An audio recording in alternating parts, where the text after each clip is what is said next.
જય હિન્દ। આજે આપણે ધોરણ 10ની અંદર પ્રકરણ નંબર 5ની અંદર આપણે પાર્ટ 2 એના અંદર વિવિધ પ્રશ્નોની સમજૂતી મેળવશું। સાથે સાથે આપણે તેની આકૃતિઓ તેમજ પરીક્ષામાં પૂછાઈ શકે તેવા પ્રશ્ન જોઈશું। તો પ્રશ્ન નંબર 17 લગીને આપણે પ્રથમ વિડીયોની અંદર જોયા હતા।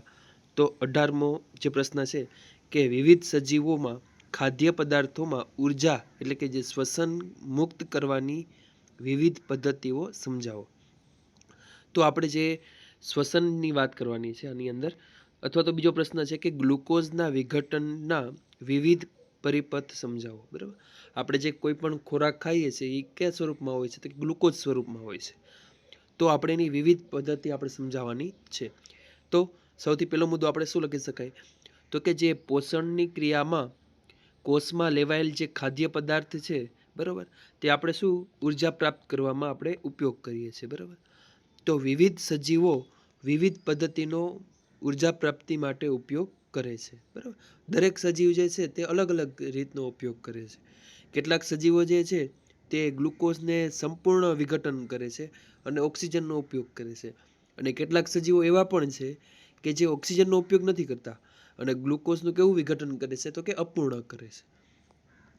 તો ગ્લુકોઝનું વિઘટન જોઈએ તો કે જ્યારે આપણે ઉર્જા મુક્ત કરવાની બધી અવસ્થામાં સૌથી પહેલાં શું કરવાનું? તો જે ગ્લુકોઝ છે ને, એ ગ્લુકોઝના અણુ, જે ગ્લુકોઝનો અણુ છે એ તે 6 કાર્બન અણુ ધરાવે છે। એને આપણે સૌથી પહેલાં પાયરુવેટ, જે પાયરુવેટ છે એ કેટલા કાર્બન ધરાવે છે? તો કે 3, એમાં વિઘટન થાય છે। અને આ ક્રિયા ક્યાં થાય છે? તો કે કોષરસની અંદર થાય છે। તો સૌથી પહેલાં થશે ગ્લુકોઝનું પાયરુવેટ। હવે જે આ પાયરુવેટ છે એની અંદર 2 પ્રકાર આવે, જારક શ્વસન અને અજારક શ્વસન। તો આપણે અજારક શ્વસન જોઈએ તો કે એમાં શું હોય? અજારક એટલે કે એમાં ઓક્સિજનની શું હશે? તો કે ગેરહાજરી હશે। બરાબર, તો પાયરુવેટમાં અજારક ચયાપચયનું જોઈએ આપણે તો કે ઓક્સિજનની શું હશે? તો કે ગેરહાજરી જોવા મળશે। અને જે પાયરુવેટ છે એનું કેમાં રૂપાંતર થશે? તો કે ઇથેનોલ અને કાર્બન ડાયોક્સાઇડ। બરાબર, કેમાં થશે? ઇથેનોલ અને કાર્બન ડાયોક્સાઇડ। અને આને કયું કહેવાય? તો કે અજારક શ્વસન કહે છે। અને આ ક્રિયા ક્યાં જોવા મળે છે? તો કે યીસ્ટની અંદર। અને જ્યારે આપણી જે સ્નાયુ પેશીઓ જે છે, બરાબર, તે ઓક્સિજનનો અભાવ કે ઓછું પ્રમાણ હોય ત્યારે કયો એસિડ છોડે? તો કે આપણા જે સ્નાયુઓ છે તે પણ અમુક વાર શું? તો કે અજારક શ્વસન કરે છે અને તે કયું એસિડ છોડે છે? તો કે આપણે તો કે લેક્ટિક એસિડમાં રૂપાંતર કરે છે। આ હતું અજારક। હવે વાત કરીએ જારક ચયાપચયની, તો જારકની અંદર શું હોય? તો કે ઓક્સિજનની શું હશે? તો કે હાજરી હશે। બરાબર, એટલે એને કહેવાય જારક શ્વસન। અને જે ઓક્સિજનનો ઉપયોગ કરી પાયરુવેટ છે એનું વિઘટન કણાભસૂત્રમાં થાય છે। ક્યાં થાય છે? કણાભસૂત્રમાં। અને આ જે અજારક શ્વસનની તુલનામાં જારક શ્વસન કેવું છે? ખૂબ જ ઉર્જા મુક્ત કરે છે। તમે જોઈ શકો છો આ ત્રણેય જે છે, પ્રથમ જે છે તે ઓક્સિજન ગેરહાજર, એમાં ઇથેનોલ અને કાર્બન ડાયોક્સાઇડ।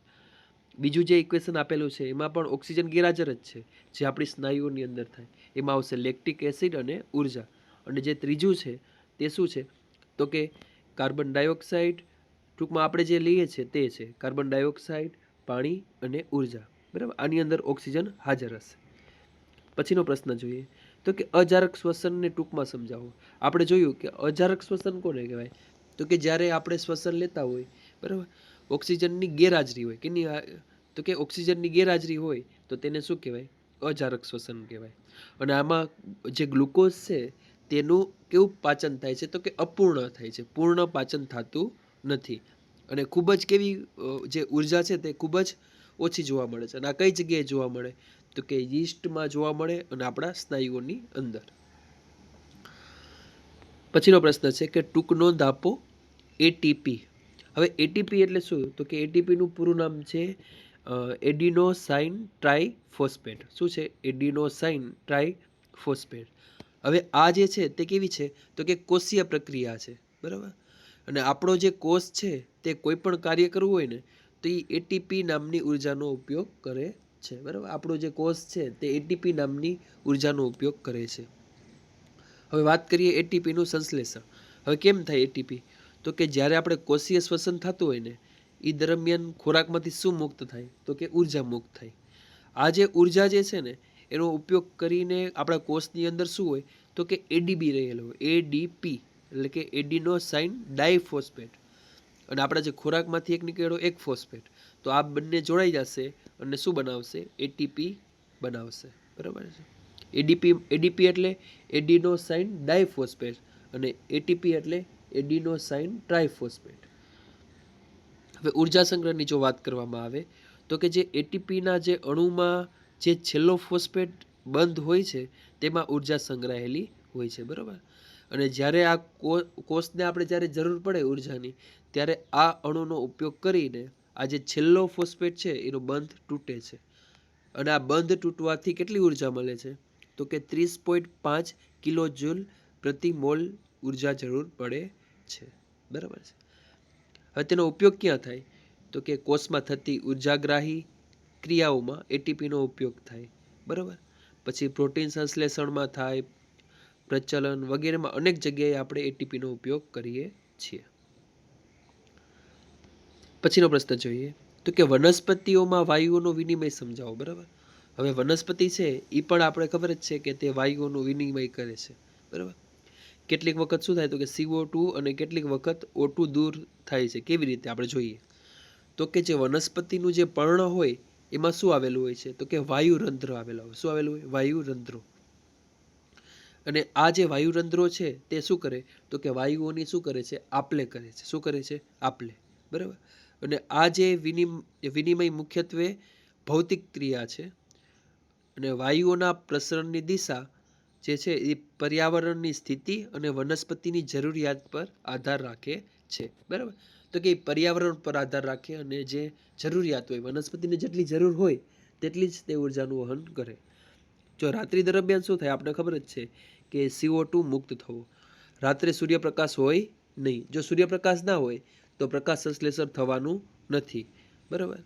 જો શ્વસન દરમિયાન ઉત્પન્ન થતો CO2 વપરાતો નથી, તેથી રાત્રે શું થાય તો કે CO2 મુક્ત થાય છે.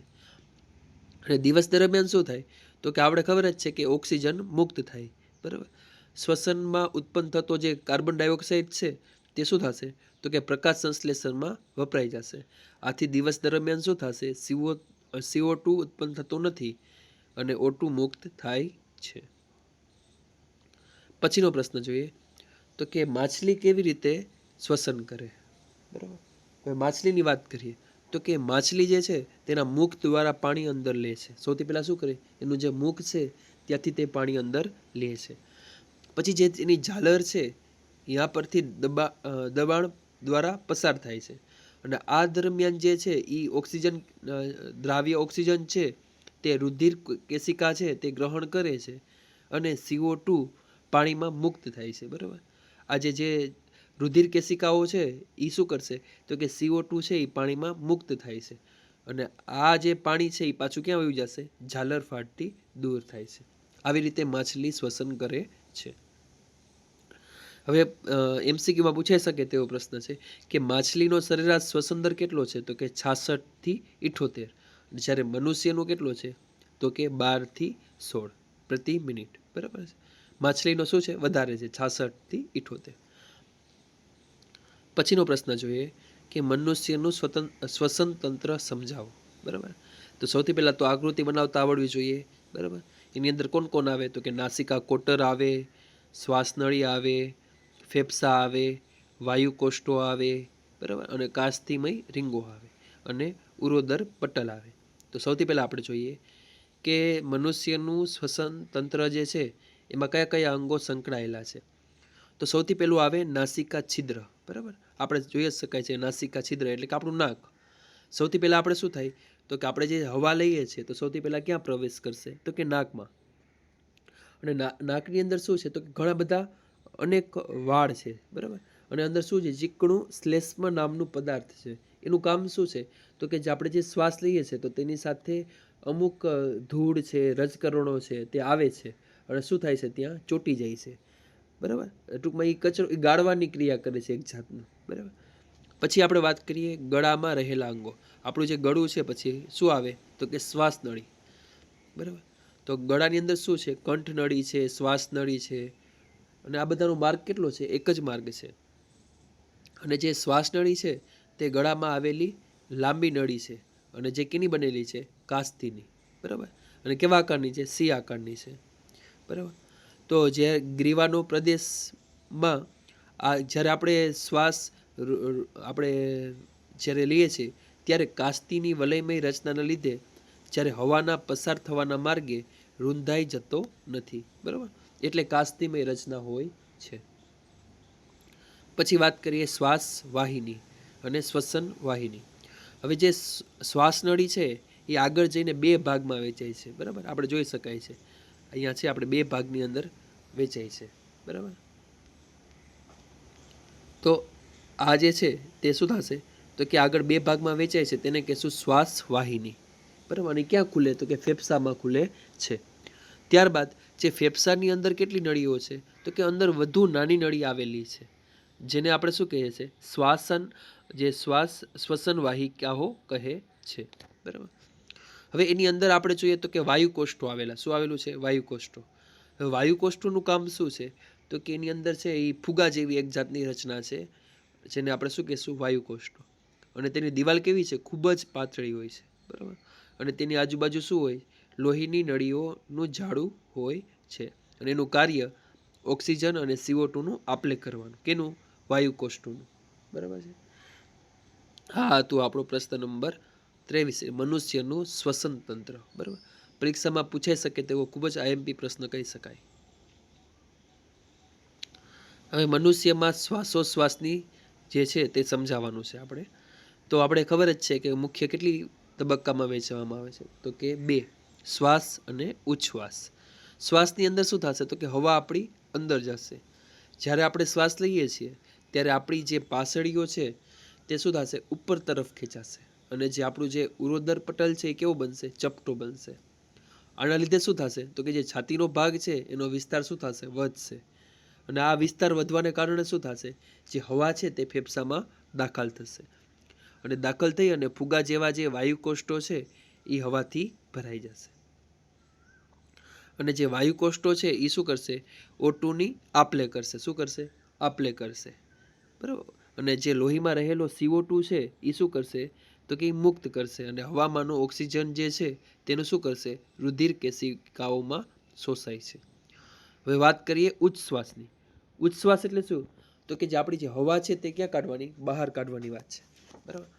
તો કે હવે જ્યારે આપણે ઉરોદર પટલની ઉપર તરફ ખેંચાય છે અને પાસળી નીચે તરફ આવે છે, આના લીધે શું થશે? જે છાતીનો ભાગ છે તેનો વિસ્તાર શું થશે? ઘટશે. અને શું થશે? દબાણ કેવું થશે?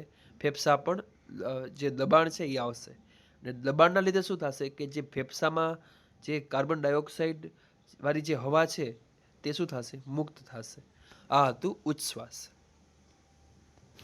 ત્યારબાદ જો વાત કરીએ પ્રશ્ન નંબર 25ની, તો કે શ્વસન માટે આપણે ઓક્સિજન પ્રાપ્ત કરવાની ક્રિયામાં આપણે જળચર પ્રાણીની તુલનામાં પ્રાણીને શું લાભ થાય છે? બરાબર.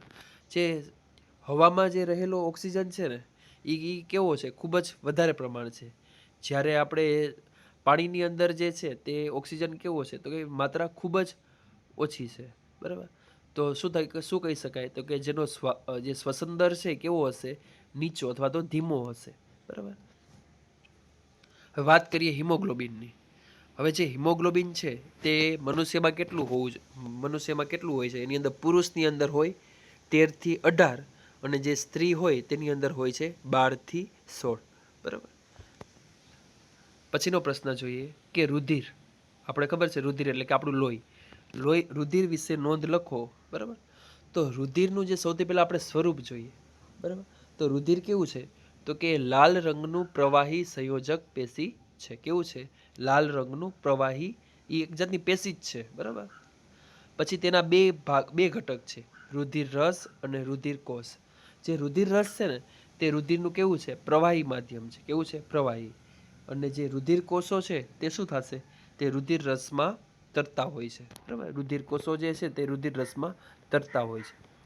હવે જે રુધિર કોષો છે એના મુખ્ય પ્રકાર જોઈએ તો કે રક્તકણો, શ્વેતકણો અને ત્રાકકણો. રક્તકણો કોને કહેવાય? તો કે તે લાલ રુધિર કોષો છે અને જે આખા શરીરમાં શું કરશે? ઓક્સિજનનું વહન કરશે. RBC જેને કહેવાય રેડ બ્લડ સેલ. પછી આવશે WBC એટલે કે વ્હાઇટ બ્લડ સેલ. તેનું કામ શું છે? તો કે તે સફેદ રુધિર કેશિકાઓ છે જે શરીરને રોગો સામે શું કરશે? રક્ષણ કરશે. ત્યારબાદ આવશે ત્રાકકણ. હવે ત્રાકકણ એટલે શું? તો કે જ્યારે આપણે ક્યાંક ઈજા થઈ હોય, લોહી નીકળ્યું હોય, તો કે ત્યાં આપણે જે લોહી જે છે અમુક સમય થાય, બરાબર, તો લોહી જે છે એ ગઠાઈ જાય. તો ટૂંકમાં આ જે ત્રાકકણોનું કામ શું છે? તો કે એનું શું કરે? જે ઈજા થાય ત્યાં શું કરે? આ લોહીને બંધ કરવાનું કામ કરે છે, બરાબર. હવે રુધિર રસનું કાર્ય શું છે?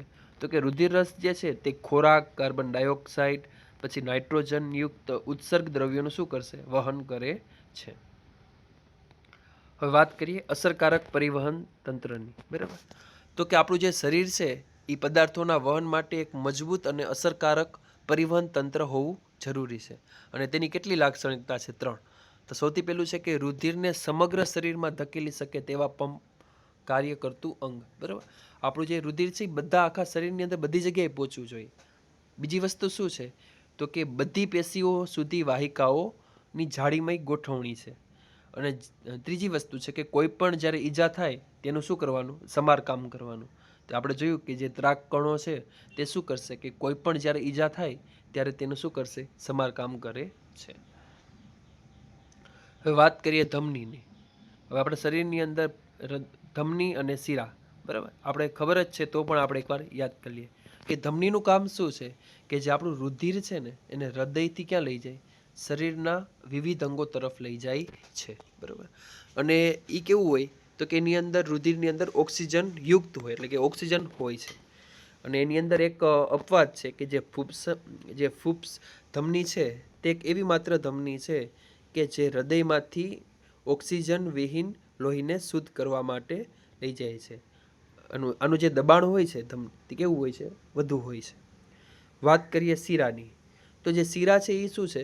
તો કે શીરાઓ રુધિરને શરીરના વિવિધ અંગોથી પાછું હૃદય તરફ લઈ આવે, બરાબર. બરાબર. આપણું જે આ જે રુધિર છે ને એ કેવું હશે? ઓક્સિજન વિહીન હશે, એટલે કે એની અંદર ઓક્સિજન હશે નહીં, બરાબર. એનું દબાણ કેવું હશે? તો કે નીચું હશે, બરાબર. હવે આપણે હૃદય જે છે તેની આકૃતિ જોઈએ, બરાબર, મનુષ્યનું હૃદય. તો જે હૃદય છે એના વિશે આપણે આ પ્રશ્ન પરીક્ષામાં પૂછાઈ શકે. તો સૌથી પહેલા આપણે આકૃતિ બનાવવી પડે. તો આપણે હૃદય વિશે માહિતી મેળવીએ. તો હૃદયની પ્રાથમિક સમજૂતી જોઈએ. તો કે હૃદય જે છે એ આપણી મુઠ્ઠીના કદ જેવું એક અંગ છે. અને એની અંદર કેટલા ખંડ આવેલા છે? મનુષ્યના હૃદયની અંદર 4 ખંડ આવેલા છે. અને એનું કામ શું છે? કે શુદ્ધ લોહી અને અશુદ્ધ લોહીને એકબીજા સાથે મિશ્રણ થતું અટકાવે છે, બરાબર. આપણે જોયું કે શરીરની અંદર શુદ્ધ લોહી પણ હોય છે અને અશુદ્ધ લોહી પણ હોય છે. તો આ પણ બંને કોઈ દિવસ મિક્સ થતું નથી. એનું કામ કોણ? હૃદયનું, બરાબર. હવે હૃદયના ઉપરના જે 2 ખંડ હોય ને એને કહેવાય કર્ણક. શું કહેવાય? કર્ણક. અને જે નીચેના 2 ખંડ હોય છે તેને આપણે શું કહીશું? ક્ષેપક કહીશું, બરાબર. હવે આપણે જોઈએ રુધિર પરિવહનનો પથ. એ કેવી રીતે ટૂંકમાં રુધિર પરિવહન થાય એમ વાત કરીએ. તો એમાં 2 મુખ્ય ભાગમાં વહેંચી શકાય છે. એક તો છે ડાબું ખંડ, જે ડાબી બાજુ જે છે આપણું ડાબા ખંડની વાત કરીએ તો આપણે ખબર જ છે કે જે ફેફસા જે છે એમાંથી કેવું હોય? જે ઓક્સિજન વાળું જે આપણું જે લોહી છે તે જે શીરાઓ દ્વારા શું થશે? હૃદયના ડાબા કર્ણકમાં આવે છે, બરાબર. સૌથી પહેલા ક્યાં આવે? આપણું જે ફેફસામાંથી ક્યાં આવશે? તો કે ડાબા કર્ણકમાં આવે છે. અને આ સમયે શું થશે? આપણું જે ડાબું કર્ણક છે તે કેવું થશે? શિથિલન એટલે કેવું? તો કે વિસ્તરણ પામશે, એટલે મોટું થશે, બરાબર. અને જ્યારે આપણે ડાબું કર્ણક સંકોચન પામવા માંડશે ત્યારે જે ડાબા કર્ણકની નીચે શું આવેલું છે? તો કે ડાબું ક્ષેપક. તે કેવું થશે? તો એ પણ કેવું થશે? વિસ્તરણ પામશે. જેથી શું થશે? જે રુધિર જે છે તે ક્યાં આવી જશે? ડાબા ક્ષેપકની અંદર આવી જશે, બરાબર. જ્યારે સ્નાયુમય ડાબું ક્ષેપક સંકોચન પામે છે ને ત્યારે શું થશે? કે જે મહાધમની દ્વારા આપણા આખા શરીરની અંદર આપણું જે રુધિર છે તે પહોંચાડવામાં આવે છે. તો સૌથી પહેલા ફેફસામાંથી ક્યાં જશે? તો કે ફૂફસુમ શીરા છે એના દ્વારા ડાબા કર્ણકમાં, અહીંયાથી ડાબા ક્ષેપકમાં. ત્યારબાદ ક્યાં જશે? આખા શરીર મહાધમની દ્વારા આખા શરીરની અંદર. હવે જમણા ખંડની વાત કરીએ તો કે જે શરીરના વિવિધ ભાગો જે છે એમાં આપણે અશુદ્ધ લોહી પણ હોય છે. તો શું થશે, જે મુખ્ય શિરાઓ દ્વારા શું થશે, હૃદયના જમણા કર્ણકમાં આવે છે. આ જે ઓક્સિજન વિહીન છે, બરાબર, ઓક્સિજનની અંદર નહીં હોય, કાર્બન ડાયોક્સાઇડ હશે, તે જે રુધિર છે તે ક્યાં આવશે, તો કે ડાબા કર્ણકમાં સૌથી પહેલાં આવશે. ત્યારબાદ ડાબા કર્ણકમાંથી જમણા કર્ણકમાં આવશે, અને જમણા કર્ણકમાંથી ક્યાં જશે, જમણા ક્ષેપકમાં જશે, બરાબર. અને ત્યાંથી આપણું જે છે તે ક્યાં જશે, ફેફસા તરફ પંપ કરવામાં આવે છે. હવે એની અંદર વાલ્વ જે હોય તે પણ આવેલું હોય છે, બરાબર. તો કે જ્યારે કર્ણક અને ક્ષેપક સંકોચન પામે ત્યારે જે રુધિર છે તેની વિરુદ્ધ દિશામાં પાછું ન વહી જાય, તેથી કેની રચના છે, તો કે વાલ્વની રચના છે. અને વાત કરીએ દિવાલની, જે દિવાલ જે છે તે કર્ણકની સાપેક્ષમાં ક્ષેપકની દિવાલ જે છે તે કેવી હશે, તો કે જાડી અને કેવી હશે, સ્નાયુમય હશે, બરાબર. આપણે જે જોયું કે જે શુદ્ધ લોહી છે એ ફેફસામાંથી શિરા, ડાબા કર્ણક, ડાબા ક્ષેપક, મહાધમની અને આખું શરીર, બરાબર. એવી રીતે અશુદ્ધ લોહીની વાત કરી છે, બરાબર. પછી વાત કરીએ પછીનો પ્રશ્ન કે જે ઉચ્ચ પ્રાણીઓ છે એના હૃદય અને રુધિર પરિવહન કેવી રીતે અલગ પડે છે, બરાબર. હવે આ જે પ્રશ્ન છે તે પરીક્ષામાં પૂછાઈ શકે તેવો આઈએમપી ક્વેશ્ચન કહી શકાય. તો કે જે આપણું જે માછલી છે તેને કેટલા ખંડ હોય, તો કે દ્વિખંડ હોય, એક કર્ણક આવેલો હોય અને એક ક્ષેપક આવેલો હોય. અને હૃદયમાંથી અશુદ્ધ લોહી ઝાલરો તરફ જાય છે અને ત્યાં તે ઓક્સિજન યુક્ત થઈને આખા શરીરમાં ધકેલાય છે, બરાબર. આ હતું માછલીને હંમેશા યાદ રાખવાનું કેટલા ખંડ હોય, તો કે 2, એક કર્ણક હોય અને એક ક્ષેપક હોય. વાત કરીએ ઉભયજીવીની અંદર અથવા તો ઘણા સરીસૃપ, ઉભયજીવીની અંદર કોણ આવે, તો કે દેડકો આવે, બરાબર. અને બાકી સરીસૃપની અંદર ગરોળી, સાપ, આ બધાને કેટલા ખંડ આપેલા હોય છે, તો કે ભગવાને 3 ખંડ આપેલા હોય છે, બરાબર. હૃદયની અંદર 2 કર્ણક અને એક ક્ષેપક. આ જે પ્રાણીઓ છે તે કેવા હોય છે, ઠંડા રુધિરવાળા હોય છે. અને તેનું તાપમાન કેવું હોય છે, પર્યાવરણ પર આધાર રાખે છે, બરાબર. જેવું પર્યાવરણનું તાપમાન હોય એના ઉપર તે આધાર રાખે છે. અને તેને ખૂબ જ ઓછી ઉર્જાની જરૂર પડે. અને એ કદાચ એનું બંને લોહી જે છે શુદ્ધ અને અશુદ્ધ તે મિક્સ થઈ જાય, બરાબર, તો પણ તેનું જે આખું બોડી જે છે તે તેને સહન કરી શકે છે, બરાબર. ત્યારબાદ એટલે પક્ષીઓ અને સસ્તન, એટલે કે આપણે કેટલા ખંડ હોય, તો આપણે જોયું હતું કે 4 ખંડ હોય છે, બરાબર. અને આ પ્રાણીઓ કેવા હોય, તો કે ગરમ રુધિરવાળા હોય છે. અને પોતાનું જે તાપમાન છે તે કેવું રાખવું પડે, એક સરખું જાળવી રાખવું પડે છે, બરાબર. પછી વાત કરીએ રુધિર વાહિનીઓ એટલે શું, તેમના પ્રકાર, બરાબર. આપણે આગળ જોયું જ છે કે આપણું જે હૃદય છે એના અંગો આપણું જે રુધિર વહન કરે છે, બરાબર. તો આ જે નળીઓ જે છે તેને શું કહેશું, રુધિર વાહિનીઓ કહે છે. શું કહેશું, રુધિર વાહિની. અને આ રુધિર વાહિની છે એના દ્વારા શું થશે, આખા શરીરની અંદર આપણું જે રુધિર છે તેને ફરવામાં આવે છે. તેના કેટલા પ્રકાર છે, 3, ધમની, શિરા અને રુધિર કેશિકાઓ. આપણે ધમની વિશે પણ જાણી લીધું છે, બરાબર. તેનું કામ શું છે, તો કે ઓક્સિજન વાળું લોહી લઈ જાય. શિરાનું કામ શું છે, તો કે જે ઓક્સિજન વિહીન જે રુધિર છે એને ક્યાં લઈ આવે, તો કે પાછું અહીંયા લઈ આવે. અને રુધિર કેશિકાઓ શું છે, તો કે જે અંગો અને પેશીઓ પાસે પહોંચી ધમનીને શું કરશે, તો કે વધુ ને વધુ કેવી કરશે, નાની કરશે અને નાની વાહિનીમાં વિભાજિત કરે છે, બરાબર. અને તેથી જ બધા કોષોની સાથે શું થશે, રુધિરનો સંપર્ક થઈ શકે છે, બરાબર. આ હતું રુધિર કેશિકાઓ. અને જે રુધિર કેશિકાઓ છે ને એનું મુખ્ય કાર્ય છે કે શરીરના કોષો અને લોહી વચ્ચે શું કરવાનું, જરૂરી ઘટકોની આપલે કરવાનું. શું કરવાનું, જરૂરી ઘટકોનું આપલે. આ હતું આપણું રુધિર વાહિનીઓ, બરાબર. ત્યારબાદનો પ્રશ્ન જોઈએ કે રુધિર વાહિની જે તંત્રમાં કોઈ સ્થાને રુધિર સ્ત્રાવનો પ્રારંભ થાય તો શું થાય. એટલે કે જ્યારે આપણે કોઈ ક્યાંક લાગ્યું હોય, બરાબર, ઈજા થાય, તો ત્યાં સ્થાને આપણે ખબર છે કે જે રુધિર છે એ શું બહાર નીકળવા માંડે છે. તો તેના અટકાવવા માટે કેવી રીતે એક અંદર શરીરની રચના છે, તો કે આપણું જો શરીરનું લોહીનું બહાર નીકળતું હોય તો જે દબાણ છે લોહીનું એ કેવું થઈ જાય, ઘટી જાય છે. એટલે આપણને એમ થાય કે ચક્કર આવે છે, બરાબર. આ જે દબાણ ઘટે ને એટલે શું થશે, આપણું જે હૃદય છે એ લોહીને શરીરના બધા અંગો સુધી પહોંચાડી શકતું નથી, બરાબર. તો જે લોહીની ઉણપ થવાથી શું થાય, તો કે આપણું જે કાર્ય ક્ષમતા છે કેવી થશે, ઘટી જશે. અને આપણે આગળ વાત કરી કે આપણું જે રુધિર છે એની અંદર ત્રાક કણો આવેલા, શું આવેલું છે, ત્રાક કણો. અને એનું કામ શું છે, તો કે આખા શરીરની અંદર ફરતા જ હોય છે, બરાબર. અને તે આખા શરીરની અંદર ફરતા હોય. જ્યારે આપણે તેને કોઈ જગ્યાએ ઈજા થાય, બરાબર, અથવા તો કપાય, ત્યારે શું કરે, આ જે ત્રાકકણો એટલે કે પ્લેટલ્સ છે તે શું થશે, એ જે ઈજાવાળી જગ્યાએ શું થશે, ભેગા થશે. શું થશે, ભેગા. અને જે ભેગા થાય છે અને શું થશે, તો કે ગઠાઈ જવાની ક્રિયા કરે છે. કેવી, ગઠાઈ જવાની, એટલે કે એક જાતનું પ્લાસ્ટર, બરાબર. ને આ જાળી બની જાય તેથી લોહી બહાર નીકળી શકતું નથી. એટલે શું થશે, લોહી પાછું આપણું શરીરની અંદર પહોંચવા માંડશે, બરાબર. આ હતું ત્રાકકણોનું કાર્ય, બરાબર. ત્યારબાદ વાત કરીએ લસિકા એટલે શું અને તે કેવી રીતે કામ કરે છે. ભાઈ લસિકા એટલે શું કે આપણે જેમ શરીરમાં લોહી વહે છે તેવું જ એક પ્રકારનું કામ, એક જ સરસ પ્રવાહી એટલે કે લસિકા છે. હવે લસિકા કેવી રીતે બને, તો કે જ્યારે આપણે રુધિર કેશિકાઓની દિવાલ કેવી હોય છે, કે નાના છિદ્રોની હોય છે. કેવી હોય, નાના છિદ્રો આવેલા હોય છે. અને આ છિદ્રોમાંથી આપણે જે થોડું પ્લાઝમા છે, પ્રોટીન છે, એ જ્યારે લોહીના કોષો ગળાય છે ત્યારે શું થશે, બહાર નીકળે છે. શું થશે, બહાર નીકળે છે. અને કોષોની વચ્ચે શું થશે, ખાલી જગ્યામાં આવી જાય છે, બરાબર. અને આ જે ગળાયેલી પ્રવાહીને શું કહેવાય, લસિકા કહે છે. તે લોહી જેવું જ હોય છે, પણ તે કેવું હોય છે, રંગવિહીન હોય છે. કેવું હોય છે, રંગવિહીન હોય છે, બરાબર. અને તેનું કાર્ય શું છે કે આપણે જે ખોરાક ખાઈએ છીએ તેમાં જે ચરબીનું નાના આંતરડા દ્વારા શોષણ કરી અન્ય સુધી પહોંચાડે. કોણ પહોંચાડે, તો કે લસિકા. અને બીજું કાર્ય શું છે, તો કે જે કોષોની વચ્ચે જમા થયેલું જે વધારાનું પ્રવાહી છે તેને શું કરશે, પાછું ખેંચી અને લોહીમાં ભેગું કરી દે છે, બરાબર, જેથી આપણા જે શરીરની અંદર સોજો આવે નહીં. આ હતું લસિકા.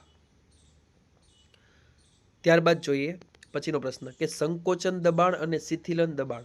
આપણે જ્યારે બ્લડ પ્રેશર જે છે આપણે ખબર જ છે કે સંકોચન દબાણ કેટલું હોવું જોઈએ, તો કે 120. અને શિથિલન દબાણ કેટલું હોવું જોઈએ, તો કે 80. એને બરાબર, આપણે જ્યારે બીપી માપવા જઈએ છીએ હોસ્પિટલની તો કેટલું હોવું જોઈએ, 120 અને 80 હોવું જોઈએ. અને જે આ માપવાનું જે મશીન છે તેને શું કહેવાશું, તો કે સ્ફિગ્મોમેનોમીટર, બરાબર. એના સાધનથી આપણે ડૉક્ટર જે છે તે શું કરશે, આપણું જે બ્લડ પ્રેશર છે એ ચેક કરે છે. હવે અતિ તણાવ એટલે શું, કે ભાઈ જ્યારે આપણે અતિ તણાવને અંગ્રેજીમાં શું કહીએ આપણે, તો કે હાઈ બ્લડ પ્રેશર કહે, કે જ્યારે આપણું લોહીનું દબાણ શું છે 120 80 કરતાં વધી જાય તો આને શું કહેવાય, અતિ તણાવ કહે છે, બરાબર. ત્યારબાદ પછીનો પ્રશ્ન જોઈએ કે વનસ્પતિઓમાં વહન માટે યોગ્ય તંત્ર શા માટે જરૂરી છે, બરાબર. ભાઈ વનસ્પતિઓ પણ કેવી છે, સ્વાવલંબી છે અને એને પર્યાવરણમાંથી જે અકાર્બનિક દ્રવ્યો છે તેને સરળ દ્રવ્યો પ્રાપ્ત કરે છે. અને પ્રકાશ સંશ્લેષણ માટે CO2 વાતાવરણમાંથી પ્રાપ્ત કરે છે અને ભૂમિમાંથી શું કરે છે, તો નાઇટ્રોજન, સલ્ફર, બરાબર. તેથી આને પણ એક જાતનું વનસ્પતિઓને પણ શું જરૂરી છે, બરાબર. તો આપણે આ આટલા પ્રશ્ન જોયા, બાકીના પ્રશ્નો પછીના વિડીયોની અંદર જોઈશું. જો તમને આ પ્રશ્નની અંદર કોઈ પણ મુશ્કેલી આવે તો તમે કોમેન્ટ કરી શકો છો અને જો તમને વધારે તમારા મિત્રોને પણ શેર કરો, બરાબર. જય હિન્દ, થેન્ક યુ.